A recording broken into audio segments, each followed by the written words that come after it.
স্বাস্থ্যই সব সুখের মূল। পুরনো এই প্রবাদটি আমরা প্রায় সবাই জানি। তবে স্বাস্থ্য আপনা আপনি ভালো হয় না, একে সুস্থ রাখতে হয়, আর সেজন্য মেনে চলতে হয় কিছু নিয়ম। সেখানেই আমরা করি ভুল। কিছু কিছু ভুল এমনই যা প্রায় আমরা সবাই করে থাকি। এই ভুলগুলোর কারণে আমাদের স্বাস্থ্য যথেষ্ট ক্ষতিগ্রস্ত হয়। এমন 5টি ভুলের কথা জানিয়েছে টাইমস অফ ইন্ডিয়া। 1. ফ্লসিং না করা। দাঁতের ফাঁকে জমে থাকা ময়লা সুতা বা এ জাতীয় কোনো বস্তু দিয়ে পরিষ্কার করাকে সাধারণত ফ্লসিং বলা হয়। দাঁতের স্বাস্থ্যকে ভালো রাখতে কেবল ব্রাশ করলেই চলবে না, ফ্লসিং করাও জরুরি। নয়তো ময়লা জমে এক পর্যায়ে দাঁতে প্লাক তৈরি হতে পারে। এর ফলে ব্যাকটেরিয়া হয়। এ ধরনের ব্যাকটেরিয়া কেবল দাঁতকেই নয়, রক্তকে ক্ষতিগ্রস্ত করতে পারে। এটি দীর্ঘমেয়াদী প্রদাহ তৈরি করে। এর ফলে হৃদরোগ, স্ট্রোক, এমনকি ক্যান্সারের ঝুঁকি বেড়ে যায়। প্রতিদিন অন্তত একবার ফ্লসিং করুন। 2. ভারী হাত ব্যাগ বহন।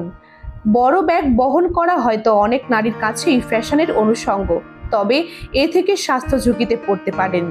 পিঠ, কাঁধ এবং ঘাড় ব্যথার কারণ হতে পারে এই অভ্যাস।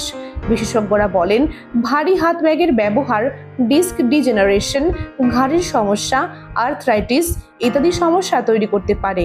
তাই বড় ব্যাগ একেবারে ছাড়া সম্ভব না হলেও চেষ্টা করুন সপ্তাহে অন্তত একদিন ছোট হাত ব্যাগ ব্যবহার করতে। 3. না ঘুমানো। আপনি যদি ভাবেন ঘুম সময় নষ্ট করে, তাহলে কিন্তু অচিরেই বিপদে পড়তে পারেন। শরীরকে পরবর্তী দিনের জন্য কর্মক্ষম করে তুলতে ঘুম খুবই জরুরি। আপনি যত স্বাস্থ্যবান হন আর নিয়মিত ব্যায়াম করুন, ঘুম কোনোভাবেই বাদ দেওয়া যাবে না। যারা ঘুমায় না তারা স্ট্রোক এবং হৃদরোগে আক্রান্ত হওয়ার ঝুঁকিতে থাকে। 4. সকালের নাস্তা বাদ দেওয়া। অনেকেই রয়েছেন যারা সকালে একেবারেই খেতে চান না। এটা খুব বাজে অভ্যাস। সকালের নাস্তা না করার মানে হচ্ছে দিন শুরু করছেন কম শক্তি নিয়ে। এরপর যখন বেলা গড়াতে শুরু করে আর খুব বেশি ক্ষুধা লাগিয়ে খাবার খাওয়া হয়, তখন শরীরে বেশি মেদ জমা হয়। 5. অতিরিক্ত ব্যায়াম। অতিরিক্ত ব্যায়াম অনেক সময় শরীরের গঠন আকর্ষণীয় করতে পারে, তবে কোনো কিছুই অতিরিক্ত করা ভালো নয়। প্রয়োজনের অতিরিক্ত ব্যায়াম অনেক সময় হরমোনাল পরিবর্তন ঘটিয়ে ওজন বাড়িয়ে দিতে পারে।